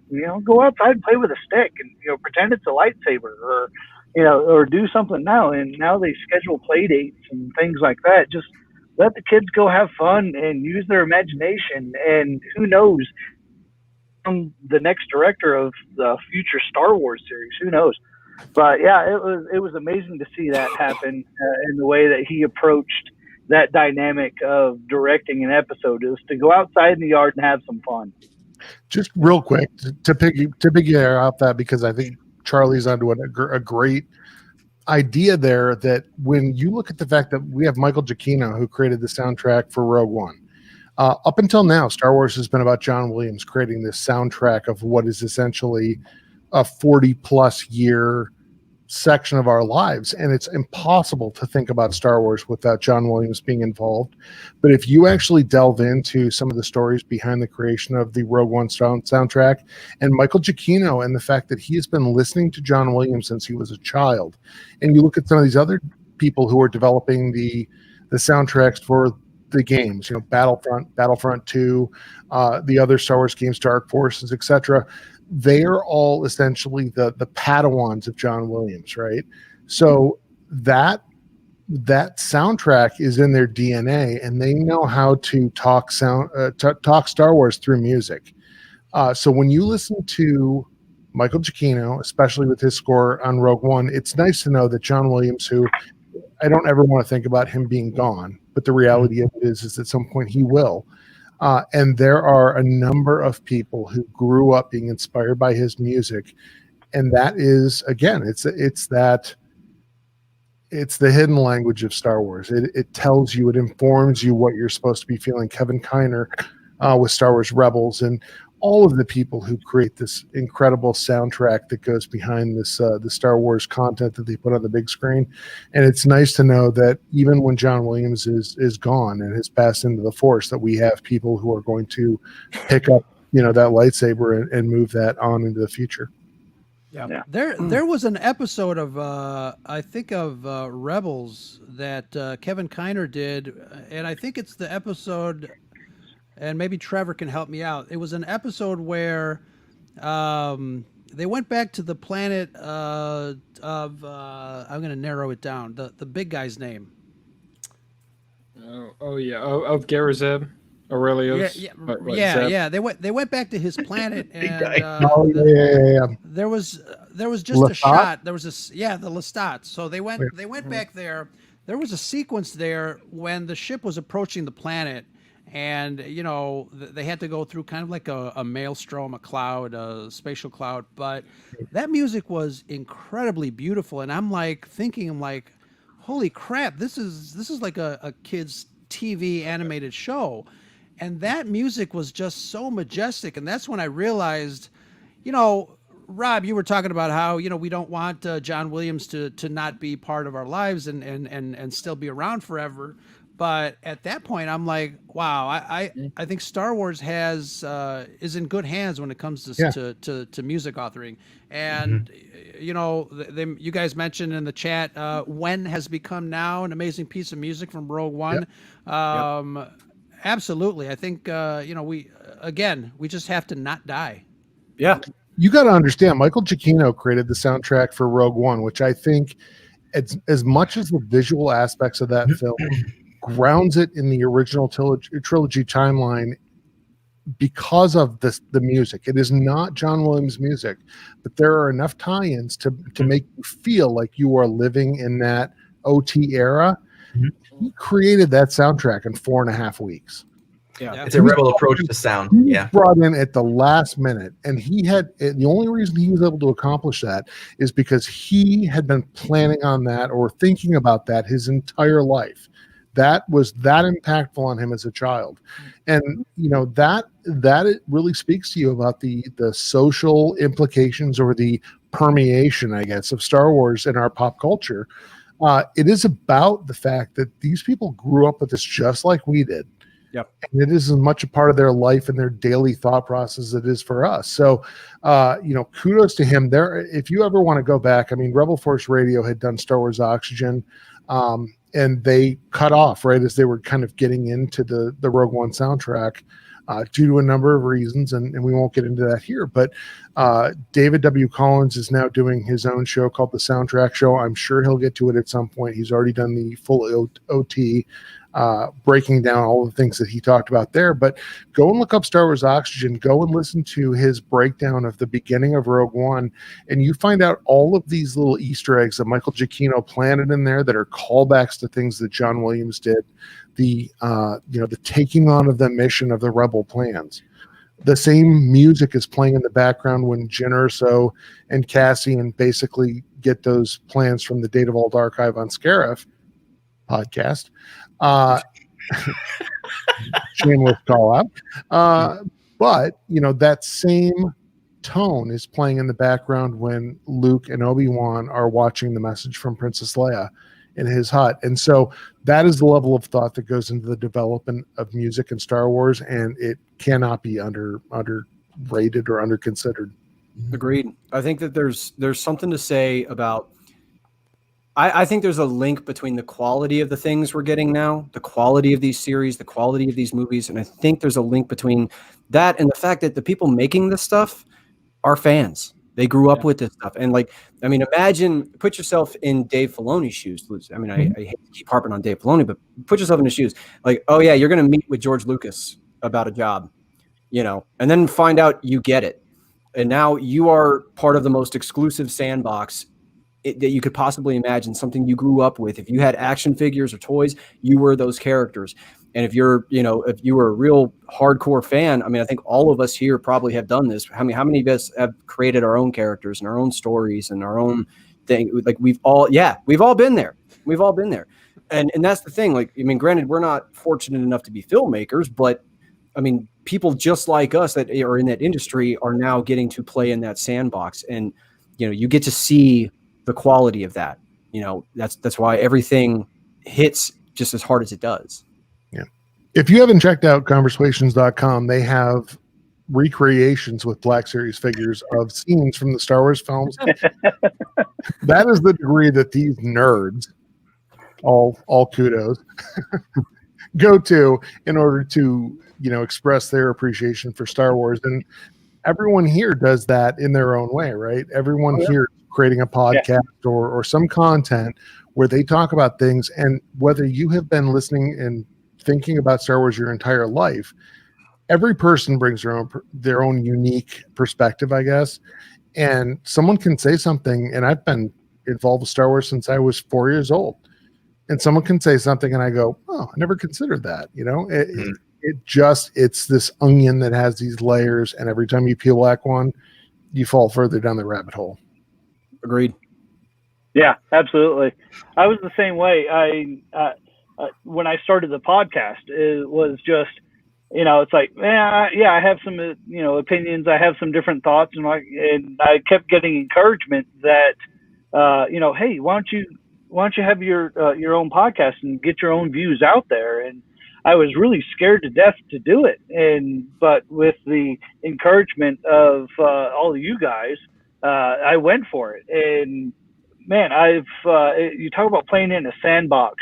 We get to talk about this sandbox day in and day out. It's our safe place. It's our good place. When things get tough, we gather together. We talk about things. We talk about Star Wars, and it becomes a family. And I know that gets used a lot, and a lot of podcasts say that, networks or groups that, that tend to get together, say that loosely, but really with us, it really feels that way. Thick or thin, whether we have differences of opinion, whether we all agree on something, we all feel good enough to express our opinions, no matter what it is, and be accepted by each other, and get to expound and get that creativity really going. Yep. And it's just man, it's I'm so thankful, one, for the universe, and two, that the sandbox, as you said, that we get to play in and talk about. It's an amazing time to be a fan.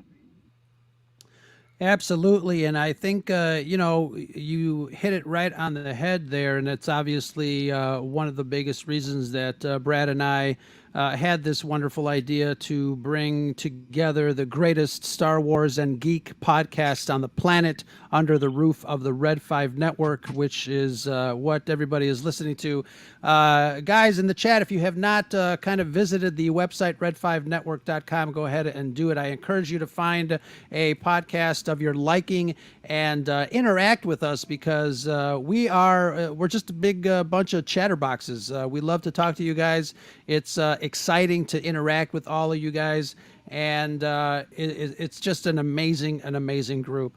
Everybody that's here, part of the Red 5 family, and I truly am lucky to have found a bunch of really great people to go on this journey with me, as far as what we do on the Scare of Scuttlebutt podcast between myself and Brad. And it's just an amazing thing. I thank you guys all for joining me tonight. My pleasure. No Any final thoughts from our Red Fivers tonight? We've been talking for about a little over an hour and a half, and it feels like a minute and a half. Whenever we get together talking about this stuff, it's just a wonderful time. Yeah. I mean, we can go all night. I got nothing else to do. My wife is out of town. I have nothing else planned. Absolutely. I was thinking the same thing. But yeah, no, it's just, there's so much that's going on, whether it's preparations for Disney Plus, or the new movies that they're supposed to be out to the theaters, or whatever streaming service that they're going to put it on. The comics and the new books, and the High Republic, and whether or not they're going to bring back Old Republic, and the Mandalorian, and all this other stuff. There's just so much to talk about, and I'm just thankful that we have people that will listen to us, and give us ideas. Hey, what about this? What about that? So again, thanks to Luke in the chat for providing a lot of different questions for us. So that was pretty awesome. We can talk about everything till the cows come home, but we'd rather talk about what fans want to listen to. Absolutely. So I think the biggest change it's until the Iopis come home. Go ahead, Charles. I was just going to say the Mandalorian has really opened up a wider scope of fans, and I see it in where I work in the offices that they know I'm the Star Wars guy, and the first question they ask is, "Have you seen the Mandalorian?"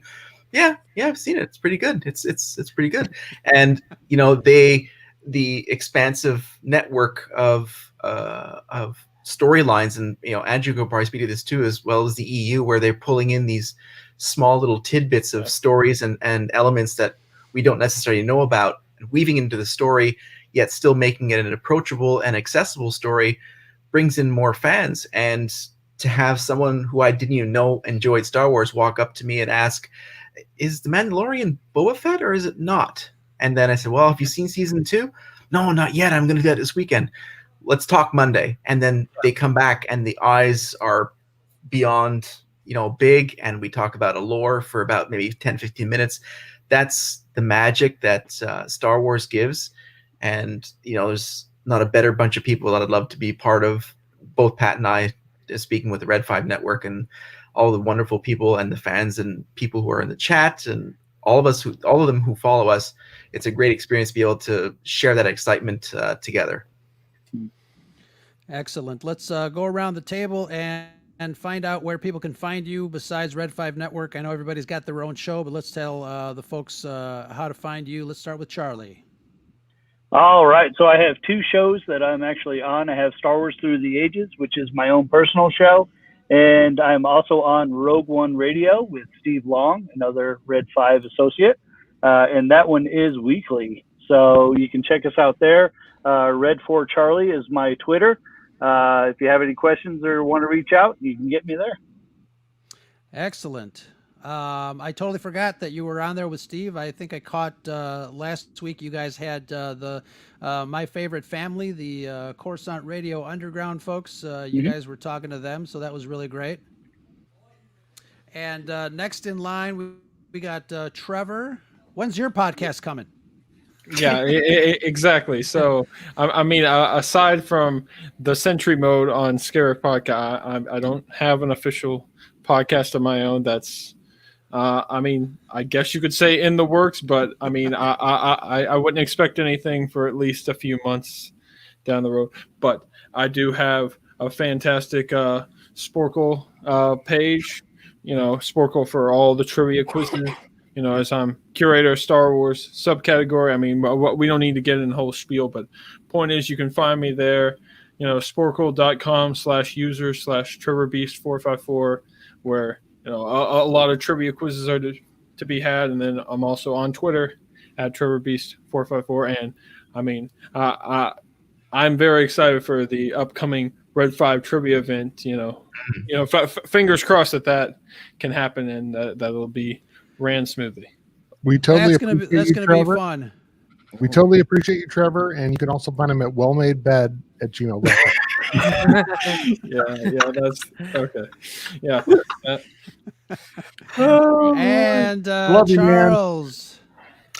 Pat's not here, so I have no idea where we are. On a ladder somewhere. Take some notes there. You can find us at Swations on Twitter. We're Conversations Podcast, Pat and I, and everywhere you can find podcasts. We're on Facebook. We're on Instagram at Conversations, and we just, like Rob was saying, we put up our Black Series stuff that we have fun with, and whatever makes us laugh between Pat and I, and mostly Rob and Brad and Ro, we'll eventually put up on the web as well. So follow us, and you'll see that as well. And stay tuned for some new commercials, right? This is correct. Yes. Looking forward to that. Something fried. Yes. Thanks to Ro and Scarif Podcast for another genius idea for a spoofy Star Wars commercial. Yes. And Brad for the original inception for that one. Yes. Nice. Very nice. So we missed out on having your lovely wife, Marisha, Andrew, but we'll take you. Hey, you're good enough. Yeah, we got 3 extra kids in the house tonight. My niece and nephew are here, so Marisha's busy with that. I think they're watching The Mandalorian. So, nice.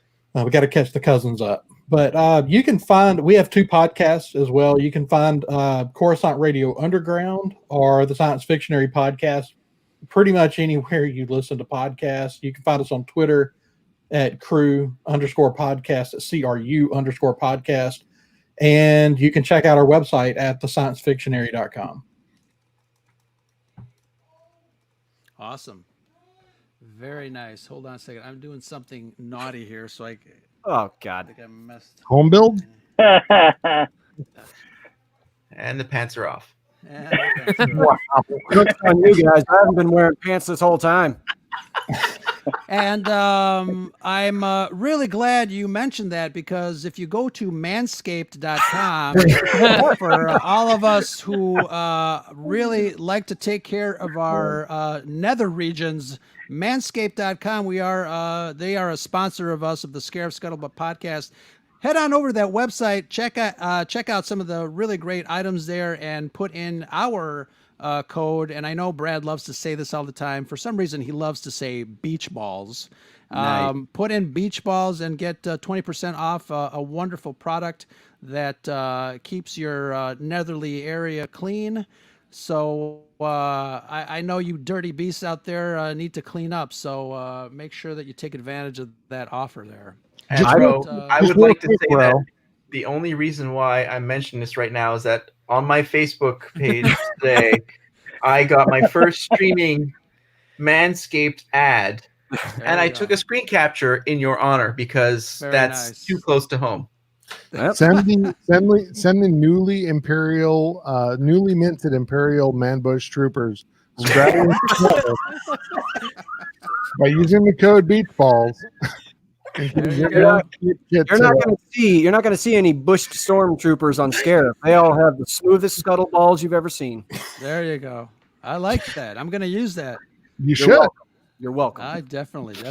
Imperials deserve a good shrubbery. I demand a shrubbery. All right, Justice, you got your beach balls combed up? What do you got? Right. Jokes aside, I am Justice. You can find Gary and I at Pod Wars Podcast on Twitter, and we are the Pod Wars Podcast, and you can find us on all streaming services. Yeah. Excellent. Man's to the point. Man is to the point. Wonderful stuff. And you guys obviously do more than just Star Wars. You're geek, all sorts of geek stuff, right? Yeah, Marvel and unfortunately sometimes DC. Superman sucks, and then Man of Steel, Rock. Man of Steel sucks. And, I feel like that's unfair. Wonder Woman 84 review is coming out, I think, this week. So Sucks. Why waste your time? Exactly. Hey, Pedro, put your helmet back. Some of us liked it. I like it too. And Kev, you're high. Yeah. Less so than I was when we started. That's right, dude. But first, let me give a shout out to Luke. He just started his own podcast. He's in the chat. Hoth Off the Press, if I'm right. So I mean, there's another guy that's jumping into the podcast foray. So best of luck to you, pal. I actually might be guesting on one of his shows soon. Very nice. You can find us if you are so inclined. If you hate yourself, if you're into self-torture. You may find us on any platform. We are the Force Losers Podcast. I'm sorry. I'm bad at promoting myself. We're on any platform you can find. We're on Anchor, Spotify, Apple, blah, blah, blah, blah. We are currently on hiatus for a bit because Brad had a bebe and he is kind of adjusting to his life as a father. But we will be back soon with more subpar episodes. If you want to talk to me, it's right there at Force Losers on Twitter. Stuff. I'm bad at self-promotion. Very nice. How's that's I think I saw a picture of the new baby somewhere on Twitter. Really nice. Yep. Dude, he's digging it. He's happier than a pig and shit. Absolutely. Can you say that again? Happier than a pig and shit. Right. I'm from Texas, man. Give me a break. It's a Gamorrean and shit. And Mr. Rob, Mr. Rob, I need a new liver. How's it going there, brother? Where can people find you? We're gonna light up Yoda's face for you. Coming out of the wall. No, you can find us at JTA Podcast. I do need a new liver, although Charles did send me one, so thank you for that, Charles. I need to get going on the second one.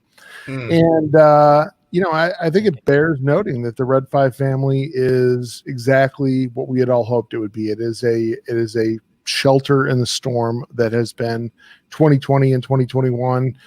Great group of people. We don't always agree on everything, but the fact is we all love Star Wars, and that's, enough to make me feel like we're a family. So just like any family, there's going to be a little bit of disagreement. There's going to be a little dysfunction, but we're going to power on, and we're going to have a great time. Absolutely. Heavy on the dysfunction. It's a family. Yeah. Well, that does it for our wonderful hot Red 5 discussion. I'm glad you guys, this turned out pretty good, huh? Hell yeah. I enjoyed it. Yeah. Luke carried us. Turned out great. Yeah. Luke carried Like us, Luke yeah. is the hero of tonight, man. Like without this dude, we'd be like, hey, so you guys like Star Wars? I like Star Wars. I like Star Wars. Awesome. So hopefully whoever didn't show up can catch us on the replay. But until next time, we got some wonderful things coming up in the next couple of weeks as far as the Scarab Scuttlebutt podcast. I just did an interview with the guys over at Fan Dads. And speaking of new dads, we just kind of talked about how great it is to actually be dads and kind of instill our geekdom in our kids. So we talked a little bit about that. I hope you guys tune in for that one. That show should drop early or mid next week. And, I'd love to do some more collaborations with everybody. So if you are a new podcast and you are checking out some folks in the Red 5, just hit us all up, man. We'd love to collaborate. Guys, again, you guys are the best. Thank you very much. May the force be with you. It's always sunny on Scarif, and it's always sunny when you guys are around at the Red 5 network. Peace. We'll talk to you guys later.